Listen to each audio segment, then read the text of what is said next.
नमस्कार गाइस। आज जो मैं आपको कहानी सुनाने वाला हूँ वो बहुत ज़्यादा विचित्र है। वो एक पेंटिंग के बारे में है जो कि इतिहास की सबसे डरावनी पेंटिंगों में भी आती है। लोगों का जो है वो उस पेंटिंग के बारे में ऐसा सोचना है कि अगर वो उस पेंटिंग को 5 मिनट से ज़्यादा घूर लें तो वो एक टाइप से हिप्नोटाइज टाइप के हो जाते हैं और वो अपनी जान खुद भी ले लेते हैं और वो उस पेंटिंग के अंदर समा जाते हैं। ये सुनने में बहुत ज़्यादा अजीब सी बात लग रही होगी आपको, लेकिन ये अभी 2023 में एक आदमी के साथ कुछ इतना अजीब हुआ जिसे सुन के आपके पैरों तले ज़मीन खिसक जाएगी। राजस्थान में एक गांव है जिसके बारे में मैं आपको फुल डिटेल में नहीं बता सकता। मैं सिर्फ ये बोल सकता हूँ कि राजस्थान की ये कहानी है और उसी गांव में जो है 2 टूरिस्ट आते हैं और आके जो है वो शहर को एक्सप्लोर करते हैं पूरी तरीके से। तो वो जो है उस महल के पास जाते हैं जो कि आज से ऐसा माना जाता है कि 200 साल पुराना या फिर बहुत ज़्यादा प्राचीन और बहुत ज़्यादा पुराने से चला हुआ आ रहा है वो महल, मतलब बहुत पुराना महल। उसके बारे में किसी को आज तक ये नहीं पता कि वो महल कब बना था। तो उसके बारे में जो है वो एक्सप्लोर करने के लिए, उसे घूमने के लिए आते हैं 2 लोग। तो उन 2 लोगों का नाम भी मैं आपको नहीं बता सकता। अभी के लिए उनका नाम सुरेश और अभी रख लेते हैं हम। तो जो सुरेश है वो एक टाइप से कैमरा पकड़ के पूरी जगह को एक्सप्लोर कर रहा है। तो ऐसा माना जाता है कि जो राजा लोग रहते थे वो पहले रानियों के लिए एक बड़े बड़े कुंड बनाया करते थे जिसमें रानी स्नान करा करती थी, और सारे लोग मतलब जैसे सेनापति लोग होते थे उनके लिए एक बड़ी सी बावड़ी बनाया करते थे जिसमें सारे सैनिक वगैरह नहा लें। और ऐसा माना जाता था कि वो बावड़ी जो रहती थी वो बहुत बड़ी रहती थी, मतलब उसमें कुछ 10-20 हाथी डूब जाए इतनी गहरी वो बावड़ी रहती थी। तो जो सुरेश रहता है वो कैमरा पकड़ के पूरी जगह को जो है वो एक्सप्लोर करता है और एक्सप्लोर करते करते वो उस कुंड के पास जाता है। वो बावड़ी बोलते हैं, मतलब एक टाइप से जो नदी रहती है बड़ी सी, तो उसके पास जाता है। तो उसके पास 1-2 सीढ़ी है, उनके पास बहुत ज़्यादा कजी टाइप की जमी रहती है। अब जो सुरेश है उसका दोस्त अभी है, उससे थोड़ी सीढ़ी पीछे है और जो सुरेश है वो आगे कैमरा पकड़ के आगे बढ़ता जा रहा है, पूरी बावड़ी को दिखाता जा रहा है। तो एकदम से कजी में उसका पैर स्लिप होता है और वो जो है उस कुंड में गिर जाता है। अब जो अभी है वो दौड़ के आता है और दौड़ के आके अपने दोस्त को आवाज़ देता है।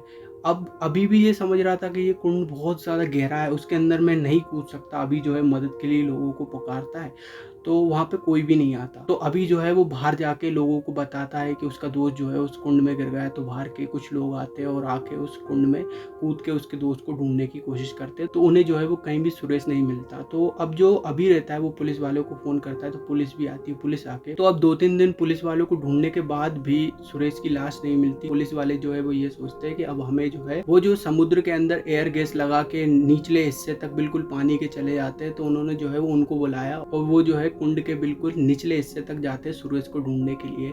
लेकिन उन्हें जो है सुरेश का कहीं भी पता नहीं चलता। लेकिन उन्हें एक बहुत ज़्यादा विचित्र टाइप की चीज़ दिखाई देती है। वो देखते हैं कि एक पेंटिंग पानी के अंदर, और उसे जो है चारों साइड से रस्सी से बांधा हुआ है और एक पत्थर से उसे बांध रखा है ताकि वो पेंटिंग ऊपर ना जा सके। तो उन्हें जो है वो बहुत अजीब लगता है कि पेंटिंग को पानी के अंदर कौन और काय के लिए ही बांधेगा।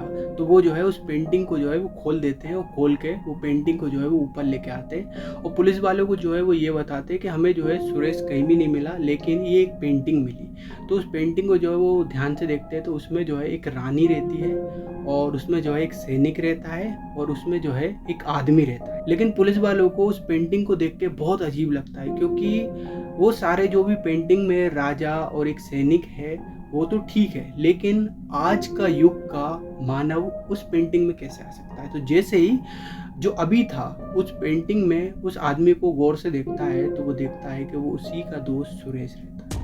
और जब वो पुलिस को ये बात बताता है और जब पुलिस वाले ये बात सुनते हैं तो उनका एकदम से दिमाग खराब हो जाता है कि मतलब ये क्या बोल रहा है। तो पुलिस वाले जो है उस पेंटिंग को उन लोगों के पास भेजते हैं जो ये पता लगाते हैं कि ये पेंटिंग कितने साल पुरानी है। तो वो जो है ये पता लगाते हैं कि ये पेंटिंग जो है आज से करीब 100 साल पुरानी है। और अगले दिन पुलिस के पास उन लोगों का फ़ोन आता है और वो बहुत अजीब सी बात बताते हैं कि जो पेंटिंग हमने कल उसकी इन्वेस्टिगेशन की थी कि ये कितने साल पुरानी है और हमने जो है आपको ये बताया कि ये 100 साल पुरानी है, उसके अगले दिन ही ये पेंटिंग हमारे पास से गायब हो गई। अब जो पुलिस वाले हैं उन्हें कुछ भी समझ में नहीं आता कि मतलब ये कैसा अजीब सा केस है। मतलब कोई जो है पानी में गिर गया, उसकी लाश नहीं मिली, वो जो है उस पेंटिंग के अंदर मिल रहा है, मतलब बहुत अजीब सा ये केस टाइप का चल रहा है। तो पुलिस जो है वो ये सोचती है कि अब हमें जो है उस महल के अंदर पूरी तरीके से इन्वेस्टिगेशन करना चाहिए। अब जो पुलिस है वो अपनी पूरी टीम के साथ उस महल में इन्वेस्टिगेशन के लिए जाती है और वहाँ जाके वो चौंक जाती है। एक कमरे में उन्हें वही पेंटिंग लगी हुई मिलती है। तो पुलिस जो है, जो वहाँ का सबसे बड़ा अफ़सर रहता है, वो देख के बहुत ज़्यादा चौंक जाता है कि ये पेंटिंग तो हम कल पुलिस स्टेशन लेके गए थे और वो एकदम से इस महल के अंदर कैसे आ गई। उस पेंटिंग को ध्यान से गौर से देखते हैं तो उन्हें जो है वो ऐसा महसूस होता है कि वो पेंटिंग जो है उनसे कुछ कहना चाहती है। वो पेंटिंग जो है ऐसी है और ऐसे होके एकदम से हँसने लगती है। तो एकदम से जो पुलिस वाला रहता है वो एकदम से चौंक जाता है कि मतलब ये पेंटिंग क्या अजीब सी पेंटिंग है। तो जो सीनियर पुलिस वाला रहता है वो जल्दी से उस पेंटिंग को उठा के वापस ले जाने की कोशिश करता है। वो जो है उस पेंटिंग को उठाता है तो उसे जो है ऐसा लगता है कि वो 3 लोगों का वजन उठा रहा है। तो जो पुलिस वाला रहता है उससे पेंटिंग उठती नहीं है। तो वो जो है अपनी टीम वालों को बुलाता है, कांस्टेबल को। तो कांस्टेबल वगैरह भी आते हैं 2-3, वो भी उठाते हैं तो उनसे भी नहीं उठती वो पेंटिंग। वो पेंटिंग ऐसी रहती है मतलब जैसे वो एक दीवार में चिपक गई हो, अब तुम उसे निकाल के बता दो, मतलब वो पेंटिंग निकलती ही नहीं। तो अब जो पुलिस वाला रहता है उसे बिल्कुल समझ में नहीं आता कि वो उस पेंटिंग को पुलिस स्टेशन कैसे लेके जाए। तो बाकी सारे कांस्टेबल जो है वो चाय पीने के लिए बाहर चले जाते हैं और वो जो पुलिस वाला रहता है वो उसी पेंटिंग को देखता रहता है। तो एकदम से जो बाहर कांस्टेबल जाते हैं उन्हें जो है वो बहुत जोर से आवाज आती है, जैसे वो पुलिस वाला है एकदम से बहुत जोर से चिल्लाया। तो वो जो है कांस्टेबल सारे वापस आते हैं उस महल की तरफ, उसी रूम में। तो वो आके देखते हैं कि उनका जो सीनियर पुलिस वाला था वो वहाँ पे नहीं है। और एक बात देख के बहुत ज़्यादा चौंक जाते हैं कि वो उसी पेंटिंग के अंदर चला गया जिस पेंटिंग के अंदर अभी का दोस्त सुरेश गया था। और वो उस पेंटिंग में दिखा भी रहा है। तो अब जो कांस्टेबल है वो चिल्ला के दौड़ के भागते वहाँ से और जाके अपने सीनियर और बड़े सीनियर पुलिस वाले हैं उनको जाके बताते हैं। और वो जो सीनियर पुलिस वाले हैं वो उनके लड़के जो उस पेंटिंग के अंदर गए हैं, तो उनका जो लड़का रहता है कपिल नाम का, उसी महल में आता है और वहाँ के अपने पापा को देखता है, मतलब उस पेंटिंग के अंदर। तो वो भी जो है एक टाइप से बहुत ज़्यादा चौंक जाता है। तो जो कपिल का दोस्त रहता है वो कपिल से ये बोलता है कि भाई मैं एक पैरासाइकोलॉजिस्ट को जानता हूँ जो कि हमारी मदद कर सकते हैं। तो कपिल जो रहता है वो ये बोलता है हाँ भाई तू मेरे को बता, अपन चलते हैं उनके पास। और वो उनके पास जाते हैं। तो जो पैरासाइकोलॉजिस्ट रहते हैं वो कपिल से ये बोलते हैं कि पहले मैं इस केस के बारे में पूरा समझूंगा, फिर उसके बाद ही मैं तुम्हें इसका सोल्यूशन बता सकता हूँ। तो कपिल का दोस्त जो रहता है कपिल से ये बोलता है कि भाई हमें इनकी बात ही माननी पड़ेगी और कोई हमारे पास ऑप्शन नहीं है। तो वो पैरासाइकोलॉजिस्ट ये बोलते हैं कि पहले मेरे साथ तुम लोग चलो उस महल में और मैं वहाँ पे जाके इन्वेस्टिगेशन करूँगा, तभी मैं आपको कोई ना कोई सोल्यूशन बता सकता हूँ। तो कपिल, उसका दोस्त और वो पैरासाइकोलॉजिस्ट तीनों लोग उसी महल के पास जाते हैं रात को कुछ 2-1 बजे के करीब। उनके पास एक नींबू रहता है जो पैरासाइकोलॉजिस्ट रहते हैं, और वो जो है उस नींबू में कुछ मंत्र वगैरह पढ़ के और उसे जो है उस महल की तरफ फेंक देते हैं। और वो कपिल से ये बोलते हैं कि मैं इस महल के अंदर नहीं जाऊंगा। तो वो पैरासाइकोलॉजिस्ट ये बोलते हैं कि तुम और तुम्हारा दोस्त जो है अंदर जाओ, और वो जो नींबू मैंने फेंका हुआ है वो कई आत्माओं के पास से गुजर के जाएगा, लेकिन जो सबसे शुद्ध आत्मा, जो सबसे प्योर आत्मा रहेगी उसके पास जाके वो नींबू जलता हुआ गिर जाएगा, मतलब रुक जाएगा एक टाइप से। और वो जो है हमारी मदद कर सकते हैं अगर वो अच्छी आत्मा हुई तो। इस महल के अंदर बहुत सारी बुरी आत्माएं भी रहेंगी जो कि तुम्हें रोकने की कोशिश करेंगी, लेकिन किसी भी आत्मा पर, किसी भी चीज़ पर बिल्कुल ध्यान नहीं देना। अगर कोई बुलाए भी तो पीछे मुड़ के बिल्कुल भी नहीं देखना। तुम उस आत्मा के पास जाओगे, उस आत्मा के पास जाके हाथ जोड़ना और उस आत्मा के पास जाके ये बोलना कि एक पेंटिंग है और उसके अंदर तुम्हारे पापा जो है वो चले गए हैं। अब उस पेंटिंग से हम कैसे छुटकारा पा सके, उसमें से तुम्हारे पापा को कैसे बाहर निकाल सके। अब जो कपिल रहता है और उसका दोस्त रहता है, दोनों लोग उस महल के अंदर जाते हैं। वहाँ पे जाके देखते हैं कि एक नींबू जो है एक दीवार में टच होके और रुक गया और बहुत ज़्यादा जल रहा। कपिल जो है वहाँ पे जाके रुक के अपने जो भी उस पैरासाइकोलॉजिस्ट ने बोला था वो सब कुछ बोलता है, और बोलने के बाद उन्हें जो है एक आवाज़ टाइप की आती है और एक उन्हें उजाला टाइप का दिख रहा है। मतलब एक दीवार बनी हुई है और उस दीवार में से एक ईंट पहले से टूटी टाटी पड़ी है, उसमें से उजाला आ रहा है। तो उन्हें जो है वो ऐसा लग रहा है कि ये बाहर का है, मतलब ये महल पूरी तरीके से टूट रहा है तो ये बाहर का है। लेकिन उन्हें अंदर से एक आवाज़ टाइप की आती है जैसे अंदर से कोई कुछ लिख रहा। तो जो कपिल रहता है वो ये बोलता है कि भाई एक काम कर, मैं तेरे कंधे पे चढ़ता हूँ और इस गड्ढे में से झांक के देखता हूँ जो ईंट हटी हुई है उस साइड पे क्या है। तो जैसे ही कपिल अपने दोस्त के कंधे पे चढ़ के उस ईंट में से, मतलब जो टूटी हुई ईंट है उसमें से देखता है, तो जो कपिल है वो ये देखता है कि चारों तरफ से पैक हुआ एक रूम बना हुआ है वहाँ पे, और वहाँ पे एक कंकाल पड़ा हुआ है। कपिल ये देख के बहुत ज़्यादा डर जाता है, लेकिन कपिल ये सोचता है कि भाई जितना हो सके अपन को, मतलब उसको उसके पापा की जान ज़्यादा प्यारी थी। तो जो कपिल है वो अपने दोस्त से ये बोलता है भाई इस दीवार को तोड़ना पड़ेगा किसी भी हालत में। वैसे ही बहुत ज़्यादा कच्ची हो गई थी दीवार, बहुत पुराना महल था, तो वो जो दीवार थी वो पूरी तरीके से कच्ची थी।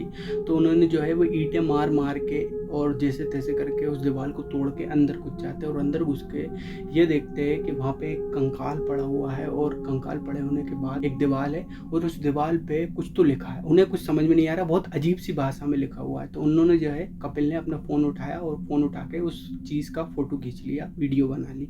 वीडियो बनाने के बाद वापस आते हैं, वापस आके उन्हें जो है वो ऐसा महसूस होता है कि उन्हें कोई बुला रहा है। जैसे ही वो उस पेंटिंग वाले रूम से गुजरते हैं तो उसका जो दोस्त रहता है वो ये बोलता है, भाई हमें उस रूम में जाना पड़ेगा, हमें वो बुला रहे। तो कपिल जो है वो ये बोलता है अपने दोस्त से, भाई पागल हो गया है क्या? अपन को पैरासाइकोलॉजिस्ट ने क्या बोला था कि किसी की बात पे ध्यान नहीं देना, किसी की कुछ भी नहीं सुनना, चुपचाप चल यहाँ से। तो जो कपिल का दोस्त है वो कपिल का हाथ छोड़ के उसी रूम की तरफ भाग रहा है, और कपिल जो है दौड़ के आता है तो वो देखता है कि वो जो आत्मा है, मतलब वो जो रानी की, वो बाहर निकलती है और बहुत ही ज्यादा भयानक टाइप की दिखाई देती है, और आके उसके दोस्त को ऐसे पकड़ती है और पकड़ के उसी वापस पेंटिंग में लेके जाती है कपिल के सामने। कपिल के जो है एक टाइप से पूरे चीथड़े फट जाते हैं, और कपिल जो है वापस भाग के आता है और उस पैरासाइकोलॉजिस्ट को आके सब कुछ बताता है। तो जो वो पैरासाइकोलॉजिस्ट रहते हैं वो ये बताते हैं कि हमें जो है इसकी इन्वेस्टिगेशन करनी होगी, अभी मैं कुछ भी नहीं बता सकता तुम्हें। अब जो कपिल है वो पैरासाइकोलॉजिस्ट को सारे वो फोटो बताता है जो वो उसने खींचे थे। अब जो पैरासाइकोलॉजिस्ट हैं उस भाषा को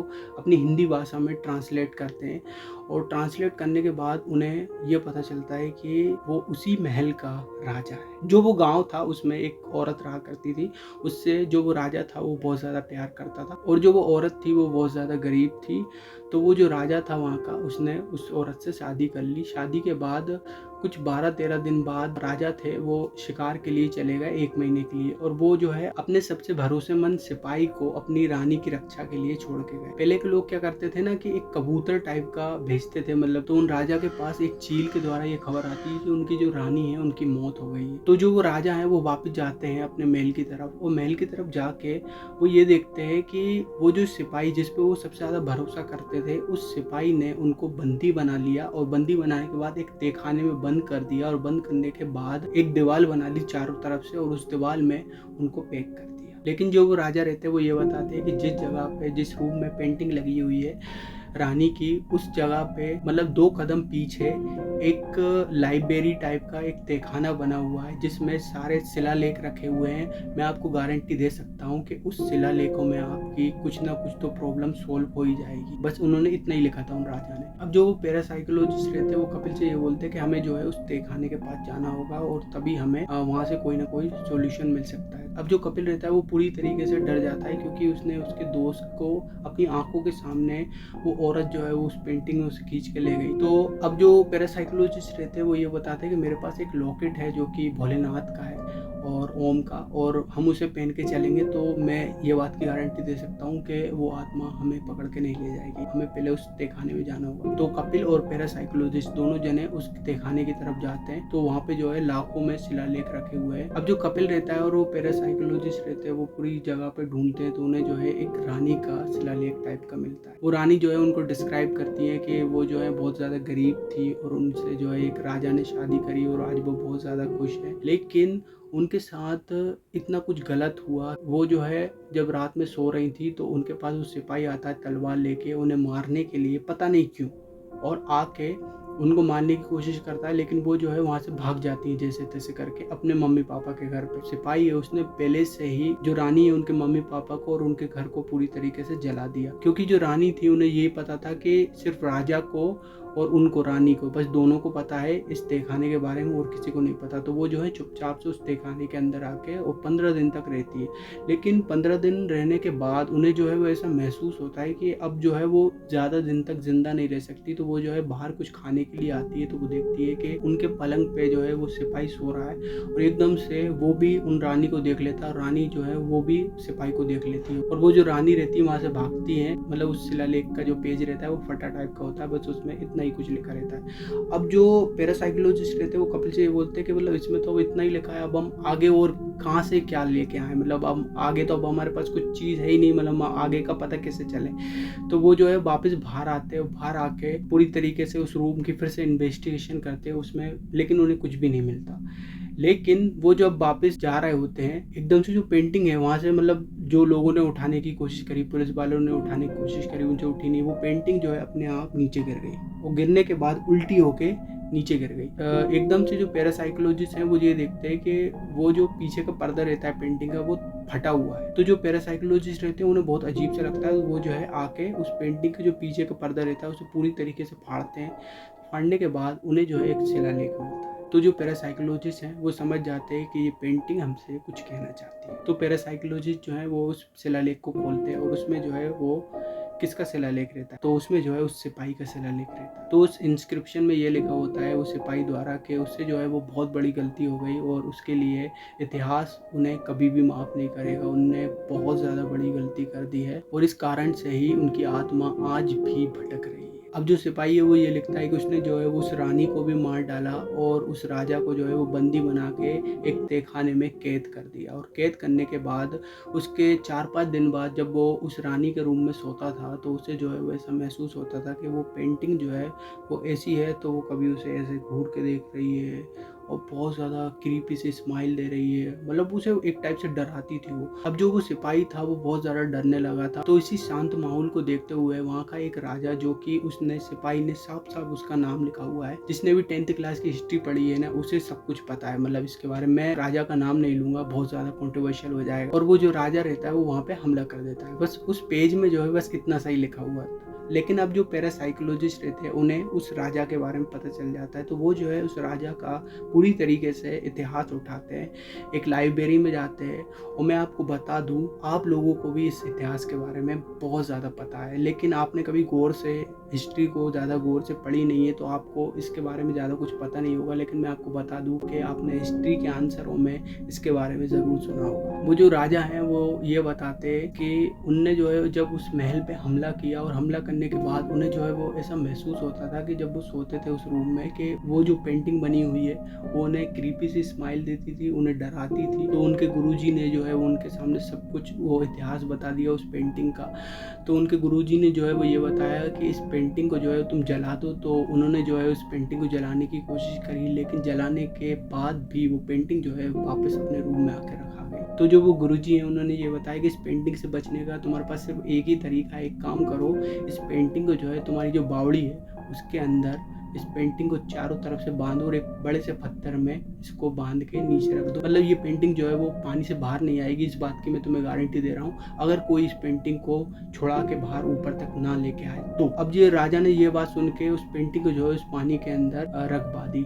और उसके बाद तो आपको सब कुछ कहानी पता ही है कि मतलब क्या क्या हुआ। अब जो सुरेश है वो उस पानी के अंदर गिर गया और उसका दोस्त जो अभी था उसने पुलिस वालों को फ़ोन लगाया और वो जो पानी के अंदर से वो जो पेंटिंग लेके आया, तो वो सब कुछ तो आपको पता ही है। तो अब जो पैरासाइकोलॉजिस्ट थे उनका ये क्वेश्चन था कि इस पेंटिंग से बचने का तरीका कैसे क्या हो सकता है।